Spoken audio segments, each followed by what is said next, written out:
Quiero comenzar con unas palabras del Papa Benedicto porque esas abren la primera pregunta. Esto lo dijo en Croacia a los jóvenes, dice: queridos amigos, vuestra juventud es un tiempo que el Señor os da para poder descubrir el significado de la existencia.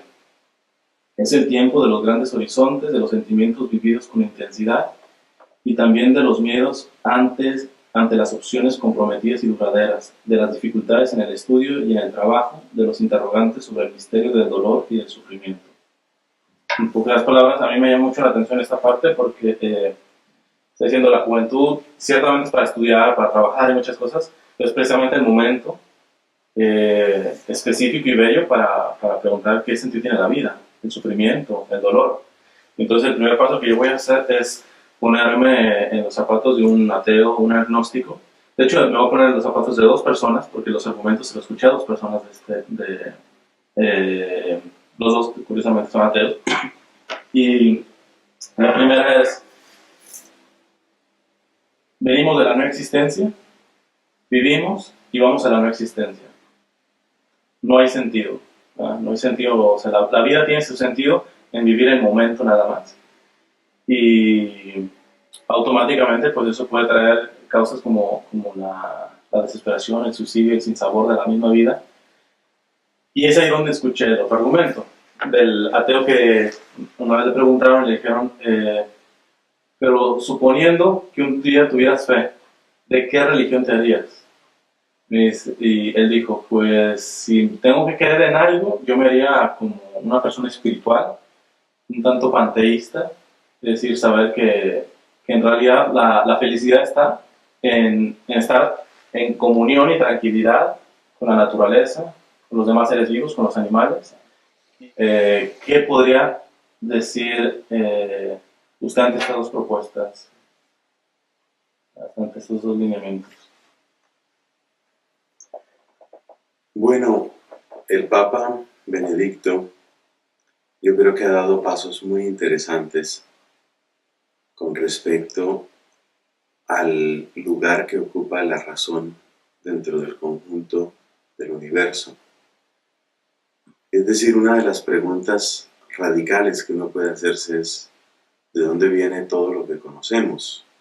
¿De dónde viene todo lo que vemos?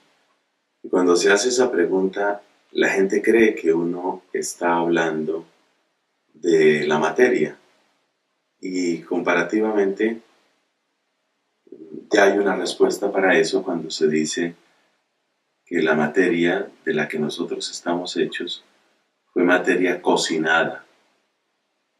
Es una metáfora, por supuesto, cocinada en las estrellas. Las reacciones de fisión nuclear van produciendo átomos cada vez más pesados, y esos átomos pues son finalmente los átomos de hierro, de carbono, de silicio, que se supone que son los bloques básicos de los que luego estamos hechos nosotros. Ese es un nivel de pregunta, la pregunta sobre de dónde vienen las cosas. Pero hay otro nivel mucho más radical, que es en el que se sitúa un físico como Paul Davies y en el que también se sitúa el Papa Benedicto. Sabemos que esa materia que conocemos está regida por leyes. Entonces la pregunta es: esas leyes, que de algún modo son lo que podemos llamar la racionalidad de la materia, esa racionalidad de la materia, ¿de dónde proviene? Lo que se descubre con este nivel tan profundo de cuestionamiento es que se descubren dos cosas. Primera, que las leyes, o lo que estamos llamando aquí leyes, y que de un modo muy general el Papa llama el logos de la materia, es independiente de la materia y de algún modo ha de considerarse anterior a la materia. Prueba de eso es que uno puede estudiar esas leyes, las leyes de las distintas fuerzas, nuclear fuerte, nuclear débil, electromagnética, gravitacional. Uno puede estudiar esas leyes sin entrar en consideración de si tales partículas que van a cumplir esas leyes existen, o si tales campos que van a cumplir esas leyes existen.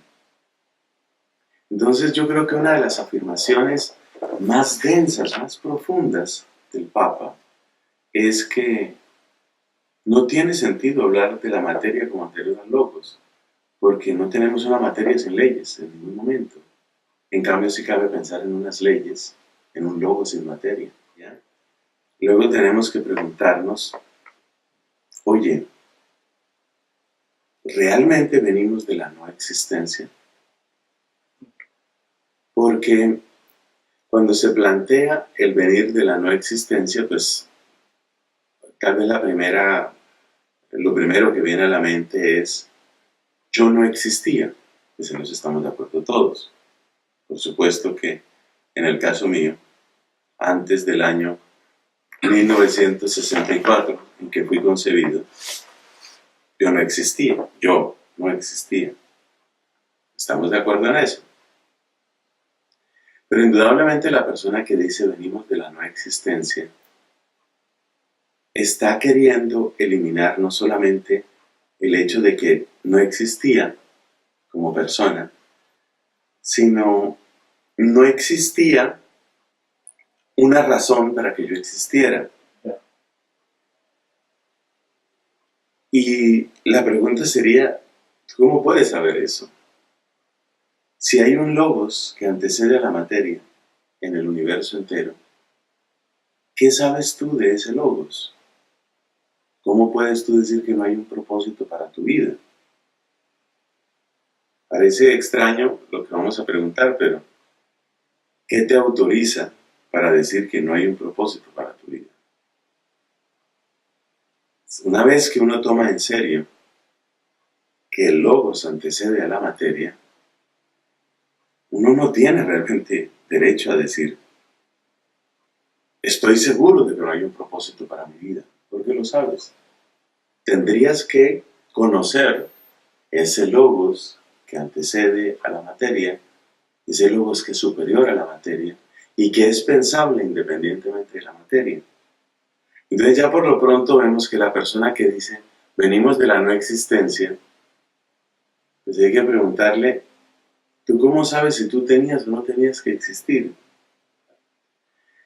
Y lo del vamos a la no existencia también queda descartado, básicamente por el argumento que ya delinearon un Aristóteles o un Santo Tomás.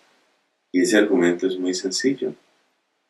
A ver, si yo descubro que hay un logos que es superior a la materia, y yo descubro que en mí existe ese logos, ¿por qué la destrucción de mi materia, de lo que yo soy materialmente hablando, tiene que implicar la destrucción de todo lo que yo soy?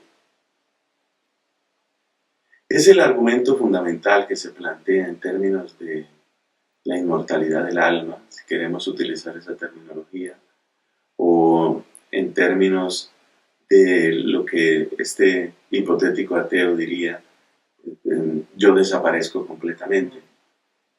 ¿Por qué si en ti, la pregunta sería esta, ¿por qué si en ti hay operaciones que son superiores a la materia, por qué esas operaciones tienen que desaparecer, desapareciendo la materia? Si son superiores y si son independientes de la materia, ¿por qué tienen que desaparecer? En esto hay mucha confusión, mucha confusión. Y yo creo que la raíz de la confusión está en que las personas, la gran mayoría de la gente, confunde la inteligencia con solucionar problemas o confunde la inteligencia con el procesar datos. Solucionar problemas es lo que hacen los animales. Procesar datos es lo que hacen los computadores. Pero la inteligencia no es eso. Y si la inteligencia realmente es una aproximación hacia el ser y hacia la verdad, que es independiente de lo material, entonces de una vez obtenemos dos resultados, que ni los animales ni los computadores son propiamente inteligentes, en este sentido estricto de la palabra inteligencia, y que nosotros, siendo inteligentes, somos independientes, hasta un cierto punto somos independientes de la condición corporal material en la que nos encontramos. Entonces, uno ve que la primera es una afirmación sin sustento, venimos de la no existencia. Uno ve que la segunda es una afirmación que contradice los hechos, o sea, realmente deberíamos llamarla falsa. Y uno ve que cuando se quitan esas dos afirmaciones, que venimos de la no existencia y que vamos hacia la no existencia, cuando se quitan esas dos, lo que queda es un ser humano que se puede asombrar de los múltiples infinitos que le rodean, que reconoce también un infinito dentro de sí, en su capacidad de conocer, en su necesidad de amar y ser amado, y que por lo tanto tiene una responsabilidad. Ese es el origen de la responsabilidad moral que nosotros tenemos. Me parece que, no sé si usted, creo que sí fue usted, que hacía la referencia entre la diferencia entre estar tranquilo y estar en paz. ¿Verdad? Y esa visión es como me parece que ellos ven que lo rescatable de la vida es poder estar tranquilos. ¿Verdad? O sea, no pasar por el sufrimiento. Tanto de que si volvemos a lo mismo, si vengo de la no existencia y voy a la no existencia y en mi existencia, en mi presente, mi vida es un sufrimiento, un calvario, puedo hacer la opción por el suicidio. ¿Verdad? Entonces, fue la otra opción, pues es la que estaba dando este otro ateo, que decía, bueno, mínimo alguna disciplina espiritual que no necesariamente necesite de un Dios, ¿verdad? Sino inclusive ciertos tipos de técnicas de respiración, algo de meditación, de unión con el universo, quedar en cero, no depender de nada, es decir, como... Y hay un aspecto de estilo de vida porque es un despojo, ¿eh? Es decir, yo no me voy a hacer rico, no quiero ser rico, porque tener muchas cosas me va a poder causar un sufrimiento, porque si me las roban y si no las gano bien. Entonces es una manera de ya darle un poquito un tinte espiritual, pero no aparece la figura de Dios concretamente ahí.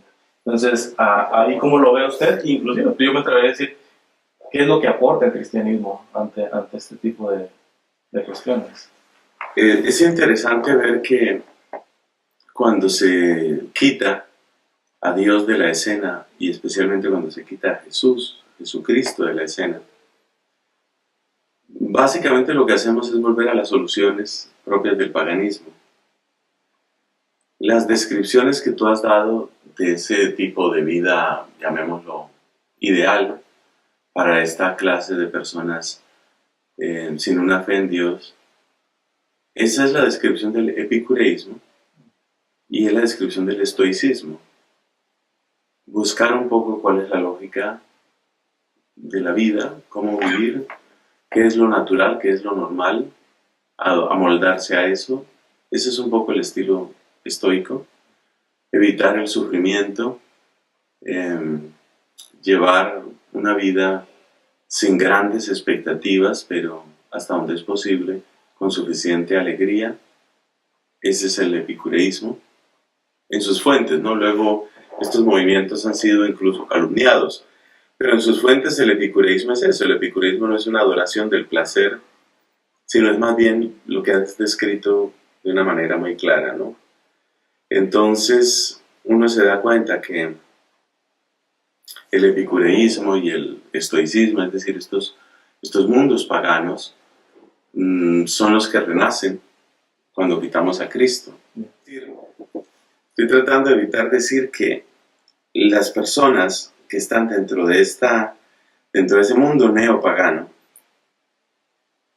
pues en el fondo se están mintiendo a sí mismas. Yo creo que la frase de San Agustín es tan cierta para ellos como para todo el mundo. Nosotros, con ese apetito de verdad, con ese apetito de logos, con ese apetito de ser que tenemos y que tenemos como por naturaleza, pues estamos hechos para Dios, finalmente. Entonces la persona que se niega a una trascendencia, y no solo como superación de lo visible y de lo sensible, sino trascendencia como encuentro con el logos, pues lo que trae Cristo y lo que trae el cristianismo finalmente es una verdad muy profunda. Y es una verdad para la que está hecha el corazón humano. Porque lo que nosotros encontramos en Cristo es en el lenguaje más perfecto posible, que es el lenguaje integral del ser humano. Es el ser humano que habla con todo lo que es, con su palabra, con su ser, con su mirada, con su cuerpo. Lo que encontramos es la verdad de ese logos. Y ese es el encuentro más feliz que puede haber. Lo más grande que le puede existir a una persona. Incluso desde el punto de vista intelectual, la aventura intelectual no puede tener un final más feliz que ese.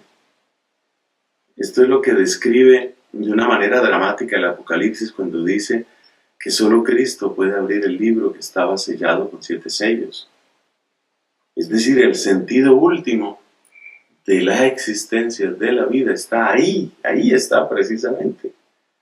Ese encuentro elimina, como decir, la búsqueda de la verdad, o sea, no frena.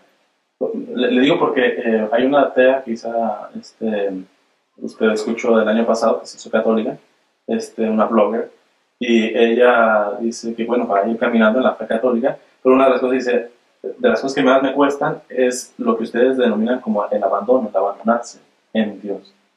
O sea, dejar de controlar, ¿no? Exacto, es el hecho de hacer un acto que para ella supondría el ya no cuestionarse, el no seguir trabajando la razón si hay algo más. ¿Por qué? Porque es un acto de, ok, me abandono. Pero no sé si el abandono se está viendo de manera correcta en este punto. No, yo creo que el encuentro con Cristo, esa pregunta es muy oportuna, sobre todo para evitar todo tipo de fanatismo. Mucha gente cree que encontrarse con Cristo significa dejar de preguntar, o mucha gente cree que encontrarse con Cristo significa que ahora ya tengo un garrote para darle a todos los que no conocen a Cristo. Pero las dos cosas son falsas. Encontrarse con Cristo supone un camino. El mismo que dijo yo soy la verdad, dijo yo soy el camino. Eso significa que la verdad es una verdad en camino. Okay. Y es una verdad que se conoce caminando. La primera carta de Juan dice, el que está con él o el que dice que lo conoce, debe andar como él anduvo. Entonces, es una verdad en camino. Otra comparación que yo creo que es útil es la de una casa. Si yo llego a un lugar maravilloso, que puede ser por ejemplo un lugar de descanso, o un resort o una cosa de estas, yo veo la entrada, pues ya llegué. Pero ya llegué es que todavía tengo que entrar y todavía tengo que conocer y todavía tengo que aprender a disfrutar. No son opuestos los dos movimientos, el ya llegué y el todavía camino, no son opuestos. Más bien es algo muy propio de la mente humana. La mente humana funciona así. Tengo una certeza y desde esa certeza avanzo hacia otra certeza. Por ejemplo, en matemáticas, ¿no? Tenemos un teorema demostrado, lo utilizamos para demostrar otro teorema, para demostrar otro, para seguir avanzando. ¿El dogma en este sentido no frena? Muy al contrario. Muy al contrario, el dogma lo que hace es abrir el intelecto dentro de un rango de preguntas. Es decir, tener una certeza no significa tener toda la certeza. Y tener una certeza no significa dejar de preguntar. Por ejemplo, es considerado como parte del dogma católico la presencia real de Cristo en la Eucaristía, así no haya exactamente una declaración papal al respecto, pero es parte de nuestra fe, es clarísimo. Bueno, pero el hecho de que se afirme presencia real de Cristo en la Eucaristía, eso todavía no responde todo, más bien abre una cantidad de preguntas. ¿Por qué está Jesús ahí? ¿Qué significa que esté Jesús ahí? ¿Qué otras presencias de Cristo hay? ¿Qué significa eso en mi vida? ¿Cómo se relaciona esta presencia con la presencia, por ejemplo, en el cielo? Entonces, el dogma no es la muerte del intelecto. El dogma es como el faro dentro del océano, marca una ruta, pero en esa ruta todavía hay muchísimo que caminar.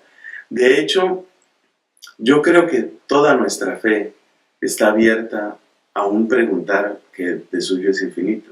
Hay una frase que le escuché al Papa en un discurso que dio la Curia Romana en noviembre, diciembre del año pasado. Y quizá puede ser un resumen o de síntesis, o no sé si quiere aportar alguna cuestión más en esto. El Papa hablaba de que no es que nosotros poseamos la verdad, sino que ella nos posee. Muy bello. Claro. Porque le digo honestamente, o sea, parece en la misma formación, y esto le digo con a nivel personal, si uno cree como que uno va intentando poseer la verdad, agarrándola, agarrando certezas, cuando la dimensión va más, es la verdad la que nos posee. Claro, y por eso el encuentro con la verdad siempre es un encuentro que está asignado por la gracia, porque, porque finalmente el camino del solo preguntar, que es uno de los temas que a mí me parece apasionante en la relación entre filosofía y teología, el camino del solo preguntar es un camino que no necesariamente conduce a alguna parte. Uno puede incluso desarrollar el arte de preguntar para no llegar.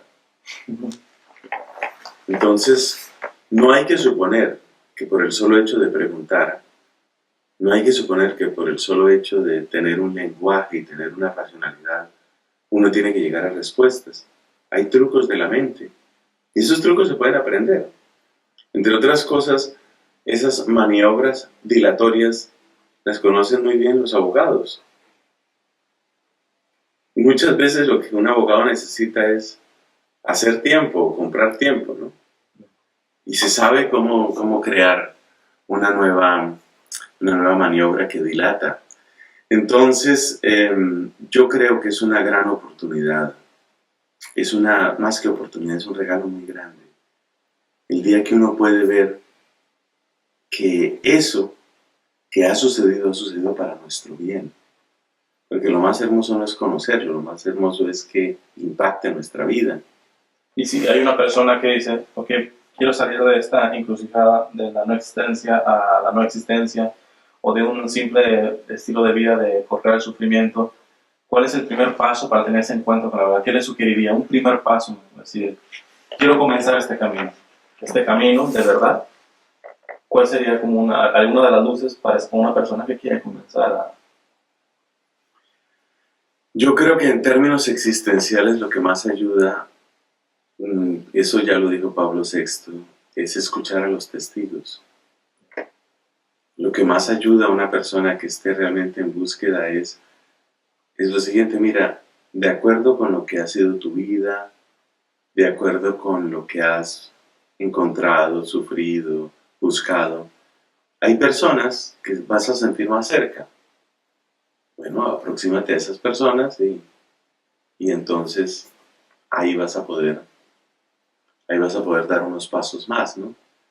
Es muy hermoso ver que el camino de la fe siempre es un camino en el que estamos con otros, nos descubrimos con otros. Yo creo que uno nunca es el primero en hacer una pregunta. Siempre hay otros que la han hecho y siempre hay unos que han encontrado respuestas que de algún modo se aplican a nosotros. Esa sería mi recomendación.